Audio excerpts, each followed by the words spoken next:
So, fresh off talking about some relationship questions and about people being deceptive, we're going to get into some new content about detachment. Here we go. I'm gonna tell you a secret. If you can walk away from it, it's yours forever. The moment you don't need something, it loses the ability to control you. Most people end up losing things because they cling to it too tightly. They negotiate their standards, they tolerate disrespect, and they stay longer than they should because fear convinces them that walking away means losing. But real ownership isn't external, it's internal. If you can walk away from a job, you chose it. If you can walk away from a relationship, you stayed out of desire, not dependence. So, he's talking about staying out of desire versus dependency and, being able to detach and walk away from things and make that a decision. This sounds like some tools that people might be able to use in that dating game they just talked with us about in the previous video.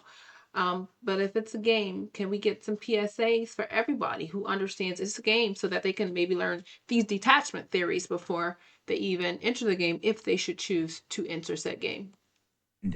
If you can walk away from validation, your worth isn't up for rent. Beneath the surface, when you're attached to something, your nervous system is in threat mode.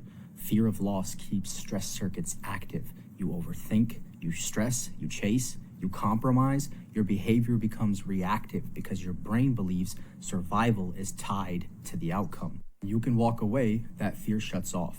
Your thinking clears and you stop. Do you all think that you're attached to something because you think having it means survival?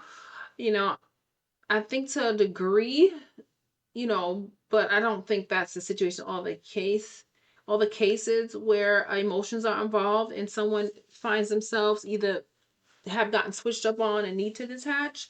I do think one of the reasons why people don't detach quickly or promptly is simply because of a bond. I don't necessarily think they don't think that they could survive without the thing or the person. I think it's out of the bond.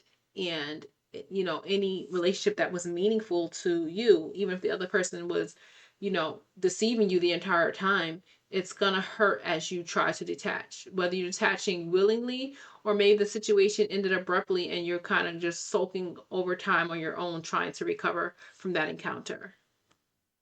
Overreacting and you start choosing. Nothing has leverage over you because your nervous system isn't being held hostage. That's why detachment always feels calm. It's not apathy, it's regulation. And regulated people are dangerous because I'm going to tell Well, self-regulation, I think that's important in every aspect of life. Having self-regulation, having your own the do's and don'ts, your own boundaries. That's in any scenario.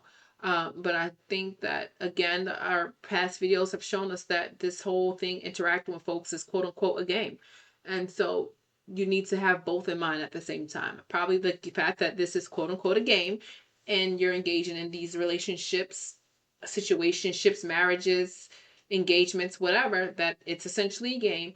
And so you need to have the same detachment thoughts in your process. You really can't care about it too much. You have to be willing to walk away.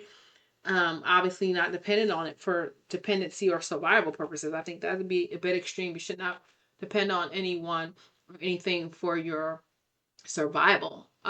Yeah, you would hope that you can lean on someone, of course, especially in a rough time, but you should understand that you may try, but that person might not allow you to lean on them. It's just the cold world that we're living in.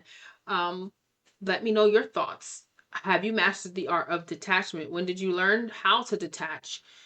Were you only attached because you were depending on it for survival purposes, or was it more out of the love and intimate bond and spiritual bond you might have formed with that person being in your life? Please put it in the comment section. And if you enjoy this content and these perspectives, please feel free to subscribe to our channel and like the video so that you can keep up with what we have going on over here and get more content. Let's check out what the next person has to say. This might sound a bit toxic, but I like talking about things I'm good at. And here are 5 ways to be very good at being emotionally unattached. I recommend using this in situations that don't serve you. First and foremost, you have to be able to call a spade a spade. No, it's not potential. No, it's not we're working at it. No, it's not complicated. They're playing in your face. It's called inconsistency.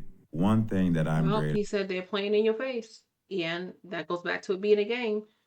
I think people do play in your face because again, they went into it as a game. You might be not understanding that it's a game. So yeah, playing in your face, or they might say they would never, I would never disrespect you. I would never, curse at you. I would never not tell you I love you at the end of the night. And then randomly they're not telling they love you, or randomly they're cursing you out, or randomly they're disrespecting you, not telling that they love you as much, and you're calling them out like, hey, you didn't tell me you love me today. Hey, why are you cursing at me? I'm not cursing at you. So yeah, it is playing in your face because they're playing the game and they're lying. That out of sight, out of mind. What you can't see can't bother you, hurt you, or cause you any emotional distress. So go ahead and put them on mute. Don't block them. Don't unfollow them. You're not going to let them have that win.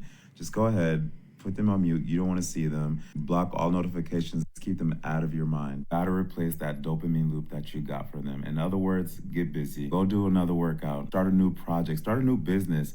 You need to keep busy. Keep your mind on things that are actually going to benefit you in the long run. When you're not busy and you do. I think that that's a great idea. Definitely a great recommendation that people focus more on their own self and self improvement when they're going through, unfortunate situation in relationships where they've been hurt and they needed to detach, or maybe the person had detached from them and they were blindsided by that detachment. Definitely working on yourself will give you some type of boost, I would hope, mentally, emotionally, especially with exercise or just things that are positive, where it gives you a feel good moment after the fact, because it's just only sitting there and trying to figure out and ask yourself a gazillion questions when they were probably deceiving you the whole time from the start. You know, you have to cry it out sometimes, but you also have to, balance that out. You're a human being with feelings and emotions, but you likely have to balance that out because they're probably not losing any sleep because remember, they went into it with a lie and you didn't. Feel that grief. Sit with that grief. Suck it up. Stop negotiating. Use that grief that you feel from that situation. Think about, why am I detaching from this? This is the reason why I'm at this point. So why the hell would I circle back and want to go back through this grief again? And with Good the point. realization of the cause of your grief, use that to create a boundary, an internal rule in your head. You don't have to declare it. You don't need to state it to said person. Just create that rule and boundary in your head, like, I'm not circling back because fuck that shit. This might. Well, that goes back to what I said. Since dating and relationships and all this stuff is a game, yeah, there's no point to circle back. I think, again, there needs to be PSAs to go out to all these people, especially the younger people that haven't had a lot of experiences and they're new daters, the young adults. They need to be told up front, this is a game. You can't believe what the person might be saying to you. They could be love bombing you. They could be trying to gaslight you. They may be trying to get to know important things about you so they can use it against you later on. Or they might just be the person that's a narcissist and that's just what they get their joy out of, causing others pain and hurt. So, being that we've seen now multiple people saying that it's a game, are this a game that you're willing to play? How long have you engaged in this game? Were you one of the ones that had better outcome of the game and you actually met a person that was truly genuine and you feel like that they're going to be a lifetime for you? Or do you worry about the inevitable switch up as the other speaker talked about? Um, I, for one, think that a switch up can always happen.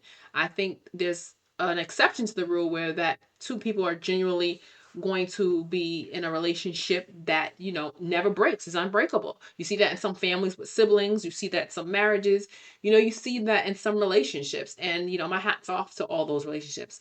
But for the majority, we're not seeing that. That just goes to show with like the divorce rates and the younger generation now remaining single and childless and all these kinds of things. So how are you handling the game of dating? How are you handling detachment when you need to detach? How are you grieving through the situations that didn't turn out to how you thought they were going to be when someone played in your face and you didn't realize they were playing in your face?